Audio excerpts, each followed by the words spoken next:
Hello everyone, my name is Moji. You're watching a Bitcoin Bubble news channel. Because of this, I think Bitcoin is a sign of cash debasement. It's been said that currency debasement is the theft of time and energy in the form of money. That's why I look at a Bitcoin chart. When someone says, wow, this fake money thing and taking people's time and energy seems really bad. How bad is it? I want you to look at a Bitcoin chart. That thing that looks like it went like a hockey stick.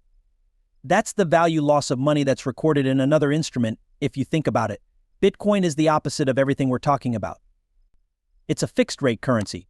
It's a currency with a fixed amount, and the network is spread out and can't be controlled by one person or group. There's more to money than just a thing we hold or a transaction in our bank accounts. Money is about time and energy. The hard work and dedication we show is repaid by the useful skills we learn from the hours we put in and the tools we use. Money can be used to buy and sell things and store time and energy. However, fixed currencies like the US dollar have many problems and restrictions. Central banks print money without thinking, which leads to inflation and devaluation. If they are taken or stopped, we become easy targets for those in power. Despite this, Bitcoin is based on the same ideas of time and energy. It can be used instead of cash. Adding to Bitcoin's worth, there is only so much of it available, and no government or organization can control it. Jack Mallers, the founder and CEO of Strike, talks about Bitcoin. I talked about monetary policy and the future of money in a recent podcast conversation with Zuby. In this video, Jack talks about what he thinks about the value of Bitcoin and the hidden link between money, energy, and time. People can protect their money from inflation and the unpredictability of the standard financial system by using Bitcoin. Using Bitcoin instead of other currencies changes both the money we use and the way we think about and handle value. Here in the present day, we show you movie clips. Please click like on this video, follow the channel, and turn on post notifications to see more movies like this. Smartest people can also be checked. Everything you do is good for the channel's growth and helps YouTube's system. Thanks, and have fun with this movie. I think the best place to start is to learn more about money. Money to me is like our time and energy put into a more general form. That means you get paid to do this show. In exchange, I run Strike. In exchange for that, you get paid to mow the lawn or fix the windscreen. You get paid to drive someone else's car. So money is the market good that shows how much we all contribute to society. These things are meant to take our time and energy so that they can be sold or saved. Yes, you can't just walk into a diner and say hello to the other people there. I made a podcast just now. I'd like 2 steaks. They say things like, I don't want that. Is that what we call a trade? To get rid of barter and grow the business and let us really specialize on something like a podcast.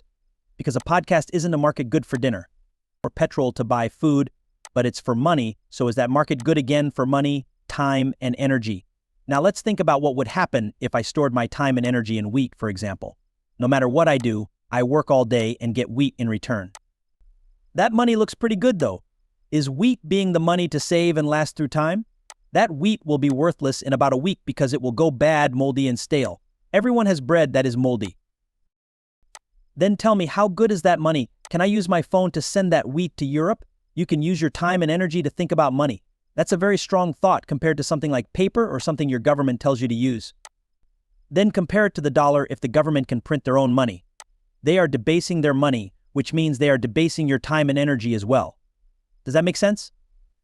Certainly also, I think that a government's ability to borrow its own money is the closest thing we've ever seen to time travel, since you're borrowing time and energy from the people of the future. That's crazy. You're taking time and energy from the future and saying we'll pay it back at some point. It's almost as bad as time travel, but every time the US government prints a dollar, they lower the value of my life. I've spent time and energy on this world, and in exchange I've gotten dollars. But now those dollars are worth less. That means I'm not worth as much. Yes, and the idea that money is fixed and can't be devalued means that the time and energy of the people who hold it can't be devalued either. This idea lives outside the control of any government, central party, corporation, or person. It's the most powerful way to store our time and energy, and you'd have to look at the history of money to understand it. In history, you try to get as close as you can, right? I think Bitcoin is the best way to store our time and energy right now, but gold was the best way to store our time and energy in the past. Yes, that's because those chemicals bring us pretty close. We have to work harder and spend more time to find more gold than silver or copper. Yes, and people think of real estate as a place to keep their money, time, and energy. Because you can't make more land? Though that's a shame, you should still be able to print more land, right? One day they're going to build a building in Manhattan with 1,000 stories. We've looked for cars that are close enough at the time and energy piece, and Bitcoin, what I think about Satoshi and Bitcoin is the best tool for being money is the one that can store your time and energy and let you trade it for something else. Money is made and controlled in the market in a way that is basically unfair and takes time and energy away from people. Around the world, important signs like marriage age, home ownership, and lifespan are all going down, bringing attention to how harder it is for people to live a good life because the government can print money, there is inflation, which makes money worth less over time. This is a form of time and energy theft because it lowers the value of money spent. Bitcoin is a revolutionary option that makes it harder for people to buy the things they need. It can't be controlled or manipulated by any central authority because it is a decentralized cryptocurrency with a fixed quantity. This makes it a more accurate measure of time and energy. The limited number of Bitcoins available protects its value from growth and devaluation. Bitcoin is limited, which protects its value. This is different from regular money, which can be made whenever it wants. Bitcoin also gives people power by letting them keep all of their assets. By using safe, clear, and permanent interactions, Bitcoin is a powerful tool to fight the unfairness that comes with standard money systems because it is decentralized and users have control over it. People can get back control of their time and energy by using Bitcoin. Making sure that outside forces don't take away from the value they make through their work. In his chat, Jack Mallers talks about how Bitcoin can help with these problems. Providing a more fair and stable banking system, this change not only keeps people's money safe, but it also makes the economy more stable and fair overall. Let's go back to Jack's wise conversation. The crazy thing is that if people look, I urge everyone to go look into things like the average year someone gets married and the percentage of the population that buys their own home, things are going really badly. Like everyone used to get married around 22 to 23, but now everyone gets married around 32 to 33. The number of people who own their own homes is going down, and the number of divorces is going up. All of these numbers tell me the fact that living a life you're happy with takes more time and effort, says your dad could have worked. People who want to own a home have to work 20, 30, 40, or 50 years to do so.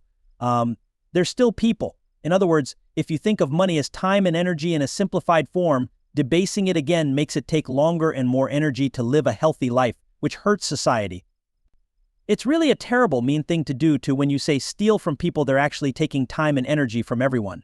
For example, when your groceries go up in price, the reason for this is that when your McDonald's order doubles and your petrol price doubles, it takes more time and energy for you to live the life you need to live. Bitcoin, I believe that is an example of fiat debasement. It's true that fiat debasement is the theft of time and energy in the form of money. That's why I look at a Bitcoin map. When someone says, wow, this fake money thing and taking people's time and energy seems really bad, how bad is it? I want you to look at a Bitcoin chart. You know that thing that looks like it went like a hockey stick? That's the value of money falling through another instrument. If you think about it, Bitcoin is the opposite of everything we're talking about. It's a fixed rate currency. It's a currency